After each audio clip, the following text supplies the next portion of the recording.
record this because I forgot to record my Tuesday meeting. So I was like, let me not forget to record Thursday's meeting. Yeah. It's so Yeah. crazy. So I will go ahead and say an opening prayer real quick, and then we'll get into the case studies. So, Yes. our dear kind Heavenly Father, we are so grateful for this time that we have together to teach one another and learn and grow. We ask that Thou will bless us, that we will take what we have discussed this night into our learning for this week, and that we will continue to learn and grow going forward as the weeks go on. And we ask for blessings on Marjorie and her family at this time, and anybody else that is in need, and bless my family as well. And we say things in the name of Jesus Christ. Amen. Oh, thank you so much You are for your so wonderful prayer.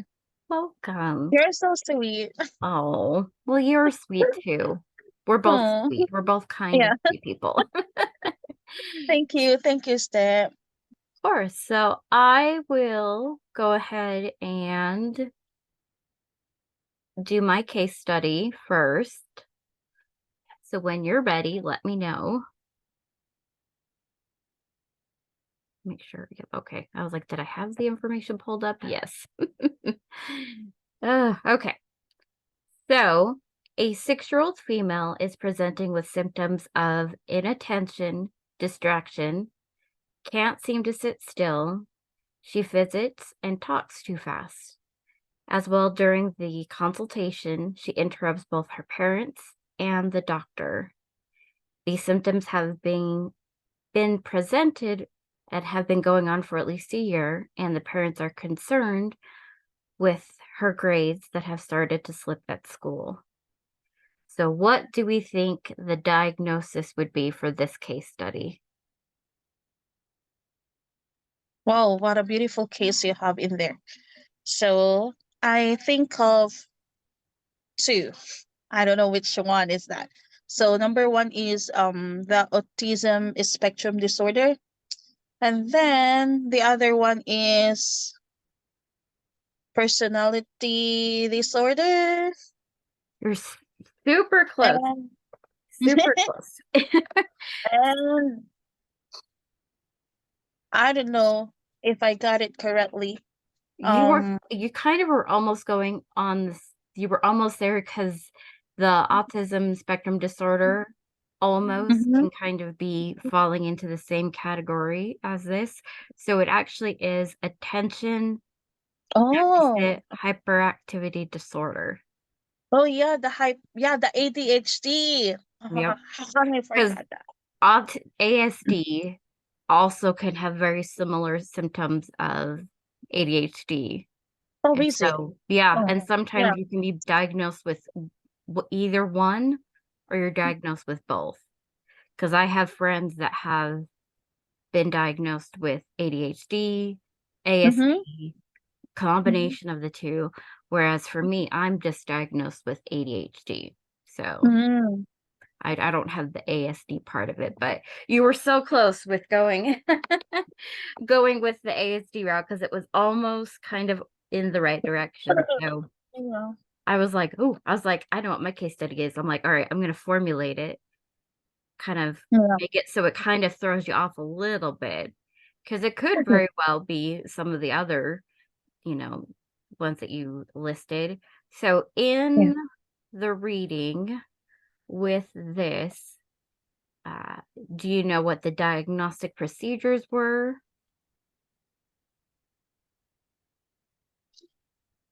The diagnostic procedures, yeah, I'm having a hard time with that, like, okay, so for example, I will go to the ASD, right? Mhm. Mm. So um while reading this one, it's kind of hard to me to think of that. So Yeah. I have to search. No, you're good. Yeah. For example, yeah, I have to search for the example of that. And then when I go again to the another disability or mental illnesses, I really have, for example, I'm reading that and then I will go, wait, let me understand this one Yeah. and again. It's really hard for me No, to it's understand and it's understandable, especially if the way that it's formatted and stuff, uh-huh. it could be like, yes, it's written in a language you understand, but the formation of it can kind of be a little bit jarring. You're like, well, wait a second. So Mhm. I understand. You're good. So when it comes to, diagnostic procedures for ADHD, when I was looking at the reading again, because I had to double check, I was like, what was it again? So usually this typically is not recognized until the child starts school Uh-huh. because Yeah, you'll I see right away you'll see right away the symptoms of the inattention, the hyperactivity, the can't sit still. I mean, I had a teacher in my elementary school when I was a kid that called me Tigger because I was all over the place. oh. And I've been diagnosed as a child. And this was back in like the 90s where mental health was not really, you know, something that they thought should be taken care of. And the doctor was like, no, she'll be fine. She doesn't need any medications. Mm. But it is basically, you don't really, you might kind of see it, but usually it's right in school is where the problems start to happen because they can't focus on schoolwork. They can't sit still, they're fidgeting. So parents may kind of think, okay, maybe this is just normal behavior, but then sometimes it gets to a point where it's just like, this is, wait, something's just not right. They should have outgrown this, you know, hyperactivity or whatever it is going on. So typically, reading into this, comprehensive evaluation, which includes a completed individual and family history, ability tests like, ability to focus and stuff like that, achievement test, and just a lot of other observations usually are how it's diagnosed. Um, it can happen where you're diagnosed later in adult life. Usually you're diagnosed when you're a child, but there are occasions where you're diagnosed as adults, and it's kind of the same thing, kind of the observing, kind of asking questions, kind of seeing how the person is. So that's the diagnostic procedure is kind of a little, it's not as hard here, boom, boom, boom, boom, as like other mental health ones are. It's kind of more of observing and kind of doing these evaluations, and sometimes there are rare occasions where it could be misdiagnosed as well. It could be diagnosed as autism or ASD, or the doctor could be like, okay, well, they have attention deficit, but it's this version of attention deficit because there's like three different types of it. So it's not as clear cut as other diagnostic procedures have been for like previous things we've read. And a lot of I feel like while reading this week, I feel like a lot of it is not as hard set in stone for mental health diseases and disorders. So I was like, oh, well, that can explain a lot of misdiagnosis and everything. So, based on kind of the symptoms and the diagnostic, what would you think the treatment plan would be for somebody who was diagnosed? All right. So thank you for the question. So the treatment for ADHD, and I'll always remember when the patient is having attention deficit and the term hyperactivity, it is always the I mean, it will fall on ADHD. So I will always think of the hyperactivity. Yeah. I didn't consider that, I really forget about that word. Now for the treatment, so of course we need the medication and behavior management too. And they should undergo cognitive therapy and social skills development. And It, as well as, yeah, we should restrict high sugar foods. Yeah. I love that Yeah, it says, I because love that. they will be more, sugar will be their stimulant, so they will become more hyper. I love that it says that in the reading, and I'm like, that doesn't apply to me. I like, I, I'm the type of person that when I was in high school, I would drink a lot of Mountain Dew, and like I would drink like three live wire Mountain Dews a day, or I would drink, this is terrible. This is really bad of how bad I was in high school. I would combine all the Mountain Dew flavors they had available at that time and drink it all together. That's something me and my friends used to do. It did the complete opposite. It did not give me energy. I got sluggish. So like sugar has the opposite effect for me. So like I will have, if I have a soda, it just kind of like mellows me out. It doesn't do what sugar's supposed to do. So And I love it in it's the a different one, right? yep, it's the opposite of what it says in the book. I was like, of course, I was like, I'm not normal, so of course I'm not going to be the typical ADHD person where she you give her sugar and she gets excited. No, I'm the opposite where it mellows me out. But you are right though that behavioral cognitive therapy is really good. Medication, it has to be diagnosed, it has to be prescribed in a right way, and it has to be a certain type of medication. So, Adderall was always the one that's always been talked about.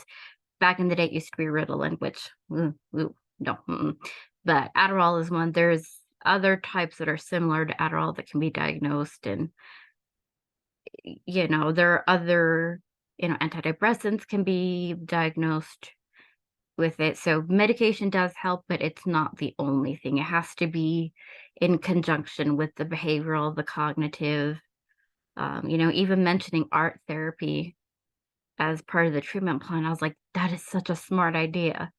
I was like, because it's really good for kids who are autistic or on the autism, have the autism spectrum disorder. But I was like, it's also good for ADHD because it kind of lets all of the creativity, chaos going inside your head out in a constructive way. Like, I love doing anything artsy. I love painting. I love doodling. I love coloring. Like I think I was working at my previous job. I had gone through maybe 5 or 6 coloring books. Like Wow, you are so talented. it I don't know just how to do though. it relaxes me and it lets me just kind of calm my brain down. And I don't get to do it as much during school because I'm so busy doing schoolwork and regular, 9 to 5:30 job. But art therapy can be so good. And I'm like, yes. I was like, I'm so glad they mentioned it in the reading because I'm like, if they didn't, I was going to bring it up. So, Yeah, yeah, I also read that art therapy, and it is really helpful for patients with ADHD. oh, yeah. It will really calm them while they are doing their arts, right? Yeah. Yeah. It's really And interesting. Is you're so that, good, you know, like yeah. explaining this to me. You're so good at it. Like now, yeah, really, I'm really having a hard time, like studying these cases. I said, oh my gosh, I really cannot understand this. Or no, I understand, but I really don't know how to um I understand partially. Yeah. But when I am in the cases, right? Okay, so cases, this is the symptoms, the signs and symptoms. Then my mind will say, "Oh no, what is that kind of illness or sickness? What is that kind of disease?" I'm out of the game. Oh, yeah. I think it's, I have a better understanding because I have firsthand experience of, being a person that has ADHD, so I know how it works. So, but I can understand how, it can be a little overwhelming, especially because there's so many things that we're reading about all of the types of illnesses and stuff like that. And I'm almost done with the reading. Wow. I'm so glad that my partner is a smart woman. Really. Oh, well, Because of you. Like for example, the last week that we have. So um it is really helpful for me to understand the case that we are working around, because I really cannot fully understand it. And right now, thank you for sharing the ADHD part again, or the case again, because if you didn't if see my diagnose, I I told to diagnostic that is coming into my mind, but I keep on coming back because it's the wrong one, right? it's So very I told you similar. it's, yeah, I told you it's ADHD, but oh wait, and I said it's autism spectrum. Wait, it's not. So I thank you for explaining this to me. Of We are so course. good at it. Oh, thank you. Well, what? I Well, try. what? Yeah, thank you. I mean, can I ask you something like, what can I do to improve so that it will be easy for me? Because I have a grade of C minus before I have D. Now I have C minus with this course. So I I I told myself that I will personally ask Steph, because she was so good with this course. I will really ask her, like, well, what what what things that I can improve with, or what can I do, like what is your technique or your tip, so that for me to understand. Thank Yeah, I mean, for me, you. I'm very aggressive with how I do my schoolwork. Like I will finish up usually, depending on how busy I am. Usually I finish up Friday night, maybe Saturday during the day. And I know that there's so much reading that comes with this class that I immediately start. Like I probably give myself an hour, hour and a half to kind of like breathe, but then I start immediately reading, the upcoming week so I can get a head start on it. But I kind of take notes as to how it's broken down in the book, where it kind of says this is what, it goes description, the etiology, signs, everything. I kind of break down my notes into that and just kind of take quick little, like I pull out the things that stand out to me, like what exactly the symptoms are, what the exact tests are. So I format my notes in a way that makes it easier for my brain to hold on to the information, because it's hard for me to focus with ADHD. It is really hard, so I have to find things that help. So taking notes the way that I do, like it's formatted in the book, it goes, description, etiology, signs and symptoms, diagnostic procedure, treatment, complementary therapy, boom, boom, boom. I write my notes that way and then just take the little bits of information that I know would be important. Also, I tend to block out the world around me when I'm studying, which is not easy for everybody to do. I usually have my headphones on with music playing in the background, so I have something going because I don't like quiet, but then I also don't want to be distracted by the TV or my parents talking, but I know I need to have something going so I can stay focused, which is weird and doesn't make any sense, but I found that that works. Um, if you're reading and you're having questions or something isn't making sense, you can definitely reach out to me. You can reach out to the professor. You can even, you know, try to do a little bit more digging in the book work. I I know what works for me. Trying to give pointers to somebody else, I'm like, but a lot of it is just I have found things that work. Yeah, good So point on that. I mean, good point on the taking notes, because yes, I am taking notes, but it's not really, how do you call that one? Um, like I really have to turn on pages, like it's not, how will I describe when I'm taking notes. So, because of what you said, I really have to make my notes in, not how do you call that one? I cannot find the exact word. Like, for example, I have the sickness, and I will need to write the symptoms and also the diagnostic and the treatment, because you see, I'm sorry, when I take note, I just only take note of like, okay, so for example, um okay, so let me go on this one. For example, schizophrenia, all right? Hmm. So I just only write description. So altered sensory, like that. And then I will go on the diagnostic procedures and the treatment and no more. Yeah, So my notes is incomplete. I am not including the sign and symptoms, which is the very essential part of this kind of a studying. Because if you don't know the signs and symptoms, you will really you will really be locked out, or maybe you will be really really lost. So I yeah, really need to include this one, the signs and symptoms, and then after I read the signs and symptoms, and then go back again to the sickness, and then review again the signs and symptoms, and then think of the diagnostic procedures, right? So thank you. My notes is not that properly magulo ba? Ano ba? Sorry, I forget about the term.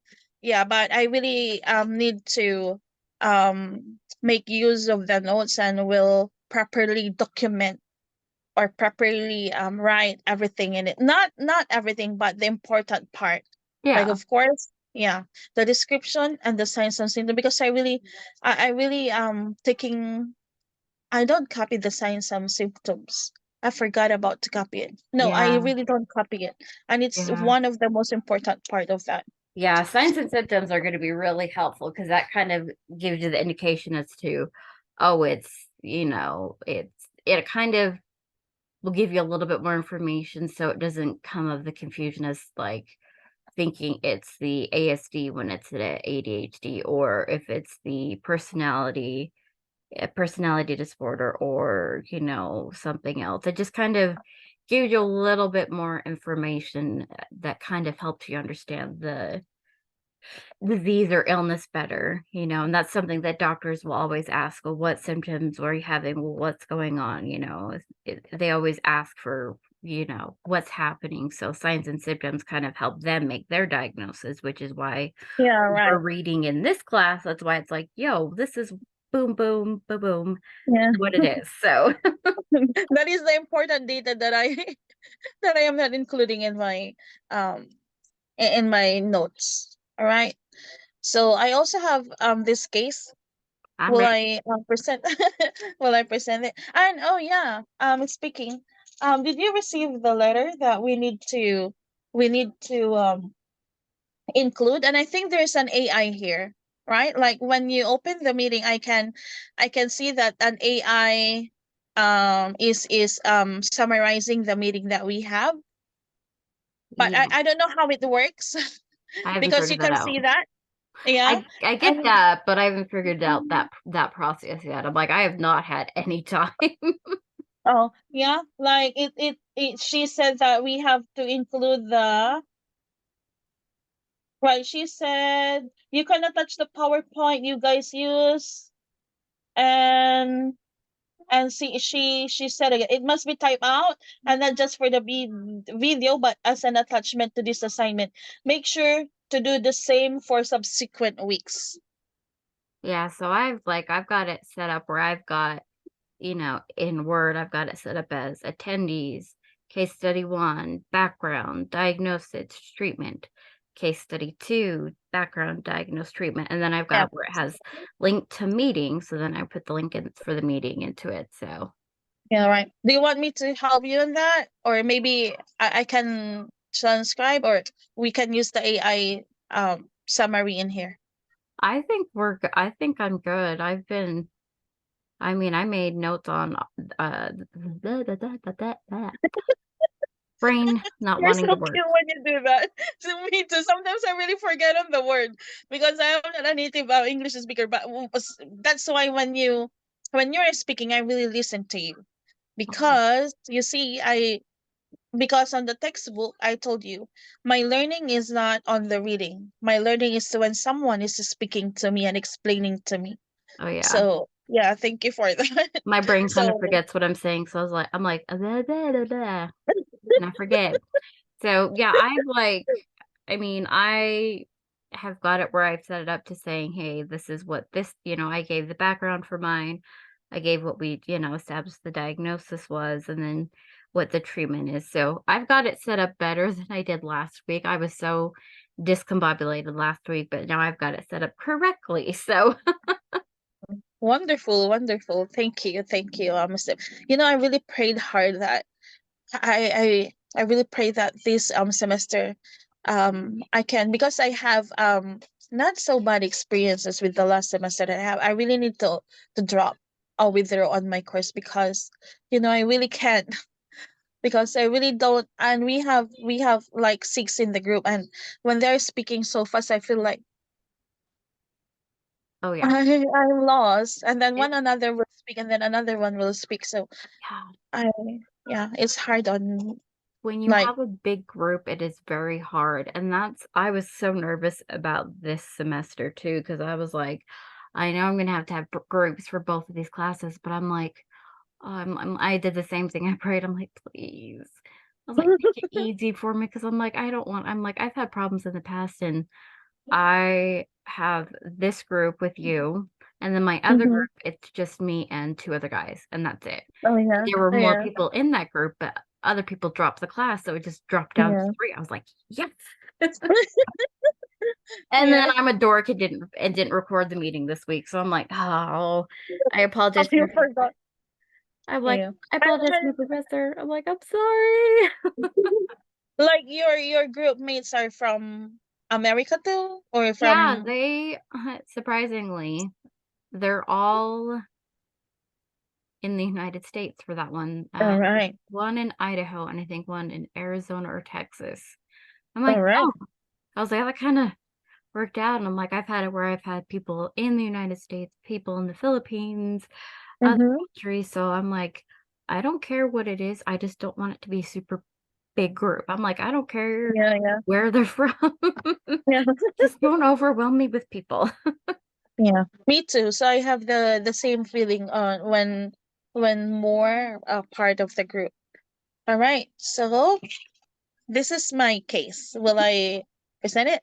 Yes. A 23-year-old female, and her complaint was she is lacking of energy, and she is feeling depressed. She has a difficulty in paying attention, and she has also a difficulty in organizing her day and accomplishing her tasks and work, and she is having a mania. Like sometimes she feel agitated, and sometimes she is so talkative. Hmm. And also sometimes she has an aggression of decision making. Yeah. Is it bipolar disorder? Wow, you're so good. You get it That was a complete guess. I was like, wait, I'm listening and I'm like, See uh, how smart you are. I had to think. I was like, and then you kind of said, well, there are times when, she talks a lot, and then I'm like, oh, I was like, I'm just gonna guess. Yay, You're I really did good. it. Yeah, you're really good at you're really good getting I mean taking this course. Sometimes. Yeah, you're Oh, so good. I was like, I know And something. yes, I gotta, so you're good at that. gotta go back in here. And what is the treatment for patients having a bipolar disorder? Oh my goodness, I've got to go back up in my notes. I'm like, where is it? I want to say I know medication might be one, but I want to look at Yes. my Oh, notes. there's some medication, but Where is it? with the medication that will treat or help them with their insomnia, because sometimes bipolar disorder patients have their insomnia. They cannot really sleep. Oh, come on. Just had it and now I've lost where I put it. Okay, there we go. There you go. You find it. Go back up. I'll go back up to the top and start again because it's being Yeah. stubborn. Okay. Where are you? Nope, it's not that one. Oh, I hate when I'm like, I've got things organized and then I'm like, I know what I'm doing. I Oh yeah, that promise. is the word I am trying to find. Thank you. Ah, there it Organize. is. Organize. Ah, See? You're helping me. there are two different versions of the bipolar one. I had to double check. I was like, what were they again? Aha. Okay.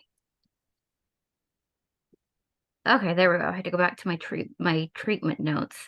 I'm like, what were they?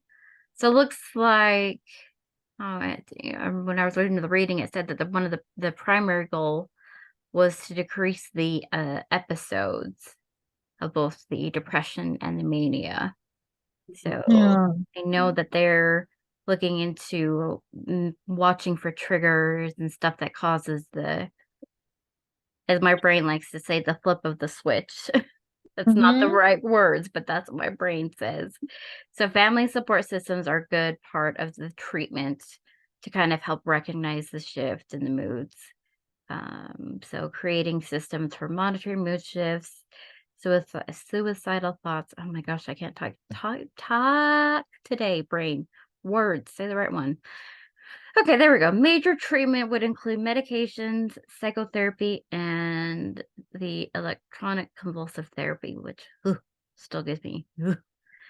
Yeah. How is that? Like the ECT, how is because I really don't know how it was It makes me um uncomfortable. It's still. oh yeah? I mean, I don't like it. I don't Is it think. some kind of equipment that they Mhm. oh So it's basically, well, I don't know how nowadays it is because I just, ooh, I don't like it. It makes me uncomfortable because now it's not as bad as it was back in the day, but I don't like the thought of having electric currents going into somebody's brain. And like I think I'm just traumatized from what I like had seen you can done in the really feel past. it? Like they were going to put that on your it's not like a CT scan thing. Like you Mm-mm. are going to like you are going under it and they will gonna scan. It's not No. like that. Like they're really going to put in your head. Yeah, I'm trying to think of like exactly what it looks like nowadays because I know back in the day it was ooh, they would put them on the temples and administer the electric current and it just it made me uncomfortable because I had seen so many videos and stuff like that when I was doing psychology back in high school and even early college when I was doing college years ago and it just makes me uncomfortable that that's a form of therapy. I mean, it may be beneficial, great.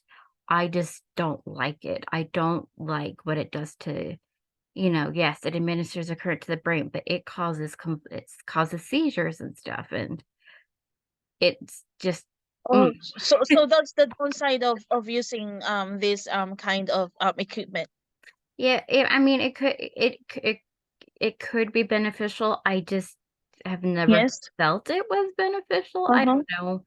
It just kind of goes back to the whole, I think my brain attaches it to what happened back in the 40s and 50s in asylums and stuff like Oh that, yeah. where Yeah. they would do the lobotomies and the electric shock therapy and everything. I think I just have just that negative image attached to that. It's changed. I know it's changed since that time, but I would rather find a different way to treat the person, with the medication and the type of therapy used. You know, yes, you can use the ECT, but it's not something I would want to use. But I know, let's see. Okay. So the medication has to be like the mood stabilizers, the atypical antipsychotics, antidepressants would be helpful. And then it also does mention the psychotherapy, which is more about educating the person on their moods, swings, and help them create a system to kind of reduce the stressors and everything. But yeah, medications, the psychotherapy, and the electric convulsive therapy are the main treatments that they quoted in the book for Yeah. the And yes, you are good. Like for the medication, yes, for the antidepressant, it was an antidepressant. You search on that. I didn't search on that. Like I mean, you have that. I don't have that. like I said, I have my notes in a way that I'm like, this is what it is. And I'm just like looking at my notes and I'm like, oh yeah, I had to go all the way back up because it was up at the top. But yeah, so I know that there are, I mean, yes, there are complementary therapies that you probably could try with this. I know that it mentions them in, when it's talking about depression. The complementary therapies for depression would be the same for bipolar. So it just depends on, I think it depends on the type of person and what they believe in. If they're more of the natural homeopathic, type of treatment, if they're willing to take the medication or not, or do the therapy. So I think that would go for both the bipolar and the ADHD, that there, yes, can be complementary therapy, but I think you'd want to give all options available. If you're trying to diagnose somebody and trying to find something that works, you'd want to say, here are the options. So, but that's just me. Yeah, and that is wonderful. It will be really helpful if, yeah, especially for me too. Like if I'm going to write that down, then it will be helpful for me. Yeah. Like for example, I have my friend and they are going to say, "Oh, this is my, I am feeling this way lately," and that I was, so I can tell them, "Oh, you really need to see professional because I think, like Yeah. I can I can You diagnose could them." you could say, I Yeah. think this is what you could be like, I'm not a Yes. doctor, but this is what Yes, it I'm not a sounds like. doctor. Yeah. Right. Like I think you have this. So still try going to a professional That's me. That's yes, that's that's professional. always me. I'm like, this sounds like this could be this, but you want to go to a doctor. It was funny though, Right. because, um, like I said, I was diagnosed as a kid. I wasn't told until a few years ago that I had been diagnosed with ADHD.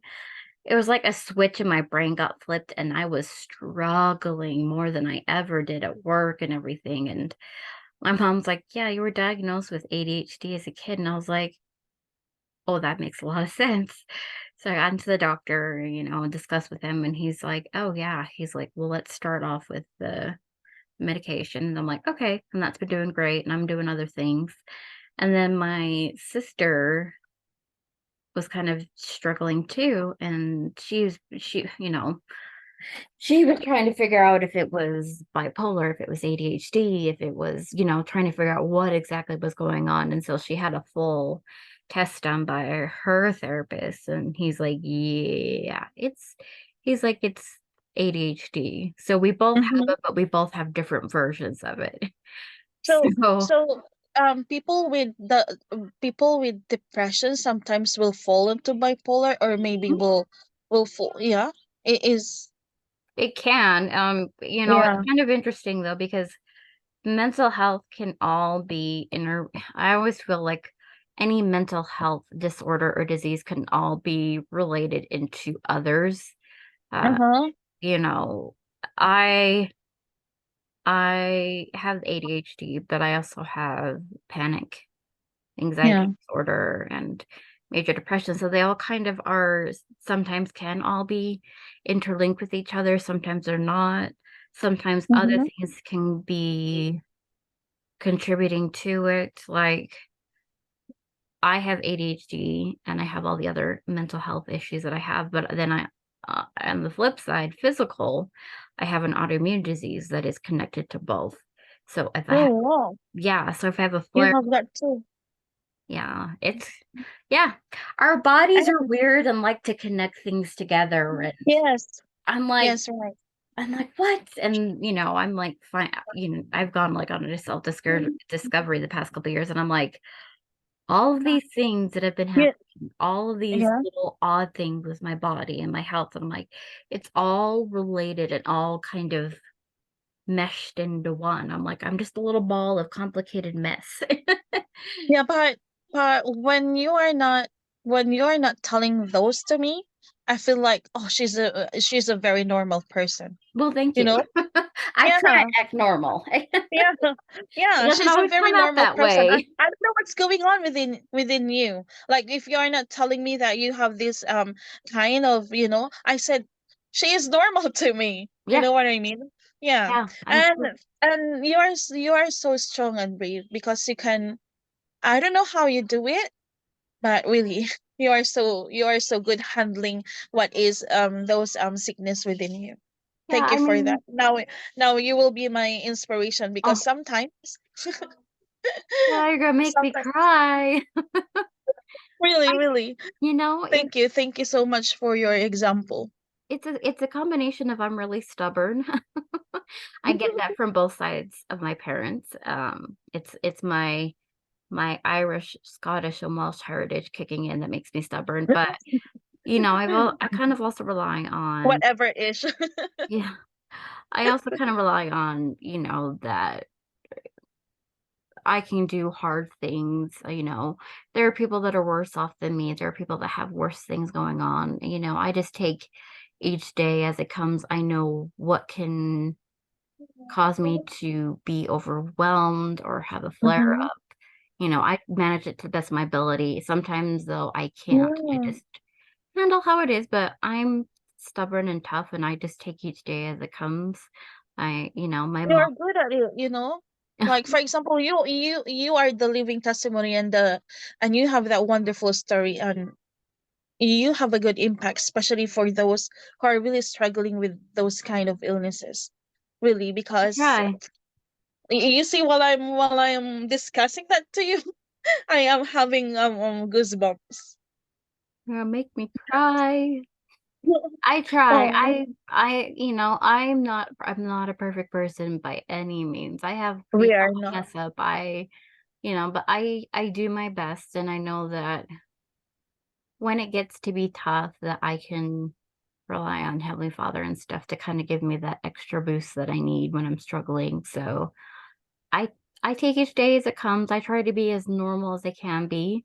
So Yeah, some days yeah. some days I'm a little bit extra and a little bit all over the place, but majority of the time I do my best to not come off as like I'm a mess. And really, thank you for your example. And now, I mean, I told myself while listening to you that, all right. So I said, because of Steph example, I will really try not to complain, but to be thankful. I have to keep reminding myself to not complain. I Yeah, there are days I will there are because days. with your example and having all of these things, I really feel that you're happy, you're really trying your best, and I really cannot see that there are those kind of within you. But because of your example, I am telling myself now like to appreciate everything. Now, if you can't control if you can't control those things coming into your mind, then what can I do? I will listen to the music and and Yep. think of Stephanie. Yep. You have a Yep. very good example. Thank you for that, Steph. Oh, thank you. Yeah, So, my mother has been like the best example of a oh, strong woman. She has I mean, we have very similar health issues, but she has some more than I do, and she's a very good example of a strong woman, and, I try to be like her. I try to have, like, the strength that she does and everything like that. So I there are days I complain. I'm not perfect, I complain. But I tried to rewrite my brain and be like, "No, think of the good and the positive things that are going on. What good is happening?" And for me this week, it's just the fact that, I work for a good company, that appreciates me, even when things are super crazy busy and people are a little angry.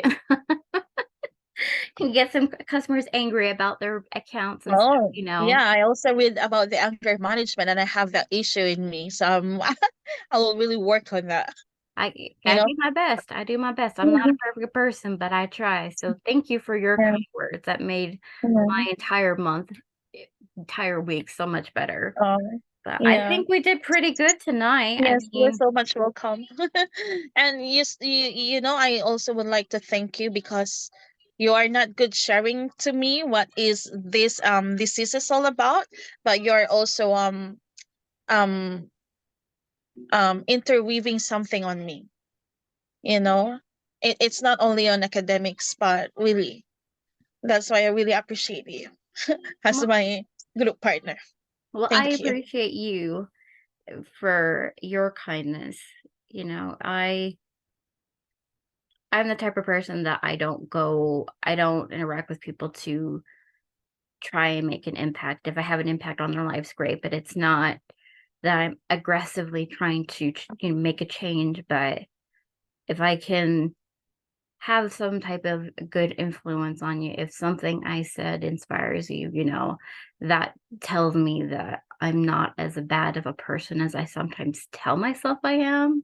I'm my own worst enemy. I'm terrible sometimes with my self-worth and not loving myself, but I appreciate you for your kindness and your kind words and, sharing, that my explanation of stuff is making sense to you, that I'm having an impact in your life more than just academic. That does make me feel like I'm doing some type of good in the world. I want to have some type of impact in the Yes, you world. are. So thank you And so thank you. much. We're so fabulous. But I will go ahead and get this all finished Yes. and sent off. So we're good to go. Yes, thank you. You have a good night. And thank you again for your time. I really appreciate it. Well, of course. And thank you for your time as always. And you have a great day. All right. And try to enjoy conference when you're able to watch it. Oh, yes, of course. 'Cause Thank it's you. to perfection. So, all Oh, right. yes, Bye. bye. Thank you. Have a good night. Have a good day. Oh, come on, computer. There we go. Okay. Bye.